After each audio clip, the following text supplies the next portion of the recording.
आपको हम बहुत ही बढ़िया सा पिज्जा बना के दिखाने वाले हैं दोस्तों। हमारे पास ना तो आज ईस्ट है और ना ही हमारे पास ओवन है। हम बिना ओवन की बनाएंगे और बिना ईस्ट की भी ऐसे शानदार बनाएंगे पिज्जा, क्योंकि मेरे बेटे की बहुत दिनों से डिमांड थी। दूसरी बात, मेरे सबसे मेन बात यह है कि मेरे सब्सक्राइबर की एक ही काफ़ी दिनों से डिमांड थी। कम से कम वो 15-20 दिनों से कमेंट करता था कि पिज्जा पिज्जा पिज्जा पिज्जा। तो मैंने सोचा यार बना ही देते हैं पिज्जा, क्योंकि अब सब्सक्राइबर की डिमांड है तो यार पूरी तो करनी पड़ेगी, क्योंकि हमारा वीडियो तो वही लोग देखते हैं ना यार, तो उनके लिए तो जरूरी है करना। तो राम राम दोस्तों, मैं हूँ दिव्य फूड चैनल में आप सभी का स्वागत है। आई होप आप सब अच्छे और खुश रहे, हमेशा निरोगी रहे दोस्तों। आइए आपको पिज्जा हम फटाफट बनाना सिखाते हैं दोस्तों। मैंने ले लिया इधर दोस्तों, मतलब 100 ग्राम ले लिया है मैदा। आप अपने हिसाब से कम या ज्यादा ले सकते हैं। यहाँ पे मैंने 1 चम्मच डाली है चीनी और 1 चम्मच मैंने डाला है नमक, मतलब जितना मुझे जरूरत है उतना ही लिया है। और यहाँ पे मैंने डाला है थोड़ा सा बेकिंग पाउडर, डाला है बेकिंग सोडा, बेकिंग पाउडर आपके पास जो भी है वो डाल दें। यहाँ पे मैंने डाला है 3 चम्मच नॉर्मल दही। दही आप ठंडा ना ले तो ज्यादा बढ़िया है, थोड़ा नॉर्मल रहे, जब डाले ज्यादा अच्छा रहेगा, ज्यादा अच्छा सा फूलेगा आपका जो मैदा होगा। यहाँ पे मैंने 2 चम्मच डाल दिया है घी मूंगफली का। तो मूंगफली आप और रिफाइंड ये कोई भी ले सकते हैं दोस्तों। तो हमें इसे बढ़िया सा अच्छा सा तैयार करना है आटा। आप चाहे तो इसको हाथों से मसल के और इसको कूट के भी बढ़िया सा अच्छा सा तैयार कर सकते हैं। मेरे ख्याल से आप इसको 5 मिनट के लिए अच्छे से हाथों से मसल करेंगे तो ज्यादा अच्छा रहेगा। और मैंने जैसे मसला था, पर मैंने आपको थोड़ा दिखाया नहीं है, क्योंकि दोस्तों मेरा वीडियो बहुत बड़ा हो जाता। मैंने बस इधर लिया कटोरे में तेल लगा के, मैंने ऊपर भी इसमें लगा दिया जो मैंने मैदा रखा है, मैदे के ऊपर रख के अब इसको मैं रख देती हूँ 1-1.5 घंटे के लिए रेस्ट के लिए गर्म जगह, ताकि थोड़ा सा अच्छे से तैयार हो जाए। तब तक मैं इधर चटनी की तैयारी कर लेती हूँ। यहाँ पे मैंने डाला पानी, उबालने के लिए रख दिया है। लिए हमने टमाटर 8 से 10, इन्हें हमने थोड़ा कट लगा के इनको हम डाल दिए हैं।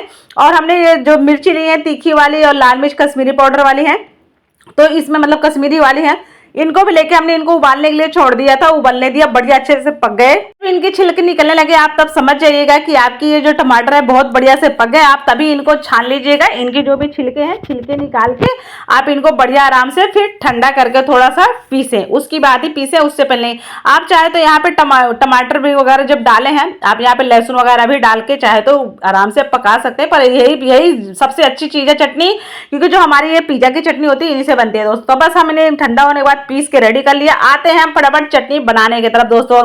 ले लिया हमने तवा पे हमने डाल दिया 1-1.5 चम्मच ऑयल। यहाँ पे हमने बारीक कटा हुआ डाला है लहसुन, डाल दिया बारीक कटा हुआ हमने प्याज भी डाला है। तो प्याज हमने बिल्कुल छोटा साइज का लिया था और बिल्कुल थोड़ा ही हमें इन्हें डालना, अच्छे से थोड़ा इनको पकाना है, चलाना बिल्कुल भी नहीं है।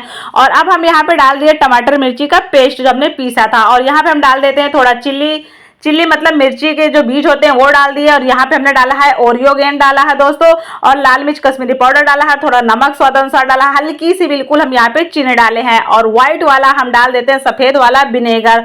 आप चाहे तो यहाँ काला विनेगर भी डाल सकते हैं, चाहे तो आप स्किप कर दें, कोई दिक्कत नहीं। अब हम इसे इसलिए व्हाइट विनेगर डाला है दोस्तों, आप हम इसे 1 महीने भी रख सकते हैं स्टोर करके, बिल्कुल भी खराब नहीं होगा, इसलिए डाले हैं दोस्तों। तो बस हमारी चटनी बनके हो गई रेडी। और आते हैं हम पिज्जा बेस बनाने की तरफ। तो दोस्तों अब हमारा ये बहुत ही बढ़िया सा रेडी भी हो चुका है। और अगर जो आपके ज्यादा ना फूले तो यही चीज का ध्यान रखें, आप इसको खूब अच्छे से पटक के अच्छे से रगड़ के इसको तैयार करिएगा। और नीचे थाली में लगा लीजिएगा ऑयल या थोड़ा सा सूखा हुआ आटा लगा लीजिएगा, और आप इस तरह से इसको हाथों की सहायता से फैला दीजिएगा। आपका जितना ज्यादा आप इसको गर्म जगह भी रखोगे और जितना अच्छे से इसको गूंथोगे ना, उतना आपका अच्छा आटा बनेगा। इस चीज का पूरा ध्यान रखिएगा जैसे मैंने किया। अब यहाँ पे हम थोड़ा फोक कर देते हैं, इससे क्या होगा, हमारा जो ये आटा रहेगा, जो भी हमारा बेस बनेगा, ये हमारा बिल्कुल भी फूलेगा नहीं, ये इसी तरह से रहेगा। और फूलेगा तो बस हल्का हल्का सा वैसा रहता है जैसे फूलता है ना पिज्जा, जैसे हम बाजार के खाते तो वैसा ही रहेगा। बस हमने उस तरह से रेडी करने के बाद इसे हमने रख दिया है गरम जगह रख दिया, मतलब गरम जगह क्या, कढ़ाई में रख दिए हैं। अब हमने इसे लो फ्लेम में पका दिया 8 से 10 मिनट के लिए। बहुत बढ़िया से देख सकते हैं आप पक के रेडी हो चुका है। चाहे तो आप इसे कच्चे में ही आराम से लगा के सॉस वगैरह रेडी कर सकते हैं, पर मैंने इसे पहले से बना के रेडी, हमने उसे वापस से गरम में ही रख दिया ढकवा के। और यहाँ पे हमने लिया वापस से पिज्जा सॉस वाला जो भी चीज़ है, सॉस वगैरह लगाया हमने जो पिज्जा बेस में। तो इसमें आप सॉस यही वाला लगाए दोस्तों, आपका ये सॉस इसे कभी भी खाएं, कोई दिक्कत नहीं। और ये हाँ, हम डाल देते हैं थोड़ा सा चीज़। बेटा बोल रहा मम्मी थोड़ा बहुत आप नीचे भी चीज़ डाल दो, बेटे के चक्कर में चीज़ थोड़ा नीचे डालना पड़ा क्योंकि चीज़ है नहीं ज़्यादा दोस्तों, बिल्कुल थोड़ा सा है। यहाँ पे हम डाल देते हैं ग्रीन वाली शिमला मिर्च, लाल वाली भी शिमला मिर्च डाल देते हैं। आप अपने हिसाब से आपको जो भी सब्जी पसंद हो आप वो सब्जी को यूज कर सकते हो। यहाँ पे हम पनीर डाल देते हैं। पनीर तो दोस्तों मैं पूरा भर कर डाली हूँ क्योंकि पनीर तो मेरा भी फेवरेट और मेरे बेटे का तो फेवरेट है ही दोस्तों।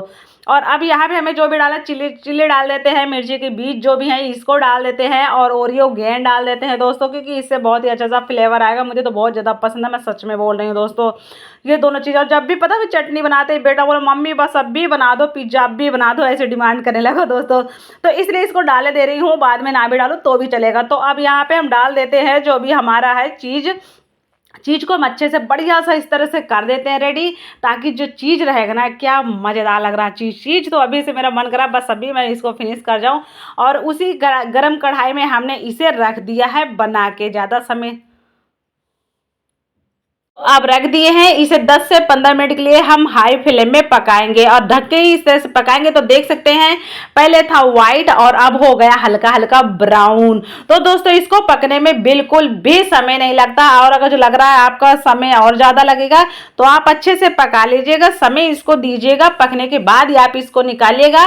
और ये जो चीज़ था ये घर का बना हुआ था चीज़, और अगर जो आप लोगों की डिमांड है कि मैं चीज़ का वीडियो लेके आऊँ, आप लोगों को चीज़ का वीडियो दिखाऊँ, तो आप कमेंट करके जरूर बताना, मैं आप लोगों के लिए चीज लाऊंगी और आपने घर में बनाऊंगी, क्योंकि हमारे चैनल पे आपको इसी तरह से कुछ ना कुछ नया सीखने को ही मिलेगा दोस्तों। और बेटा बहुत लपर लपर कर रहा है, वीडियो नहीं बनाने दे रहा उसको, तो बस जल्दी फटाफट पिज्जा खाना है दोस्तों। हमारा वीडियो पिज्जा अच्छा लगे तो वीडियो